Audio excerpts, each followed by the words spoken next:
ভেদা মাছ সর্ষে বানানোর জন্য ভেদা মাছকে নুন জলে ভালো করে ধুয়ে নিয়ে তার মধ্যে নুন, হলুদ, চালের গুঁড়ো এগুলো দিয়ে মেখে রাখতে হবে কিছুক্ষণ। ভেদা মাছের গায়ে কিছুটা ছেঁড়া করে দিলে তার মধ্যে নুন ভালো করে ঢুকবে।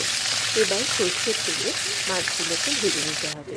মাছ ভাজার পরে ওই একই তেলের মধ্যে কালো জিরে, তেজপাতা ফোড়ন দিয়ে সেদ্ধ করা আলু আর টমেটোটা সেদ্ধ করা না, এটা কাঁচা টমেটো দিয়ে ভেজে নিতে হবে। এবার তার মধ্যে লঙ্কা, হলুদ আর নুন দিয়ে আবার একটুখানি ভেজে নিতে হবে। ভেজে নেওয়ার পরে আগে থেকে করে রাখা সর্ষে পোস্ত বাটা, একটুখানি জিরে গুঁড়ো দিয়ে নেড়ে চেড়ে নিয়ে পরিমাণ মতো জল দিয়ে ফুটতে দিতে হবে।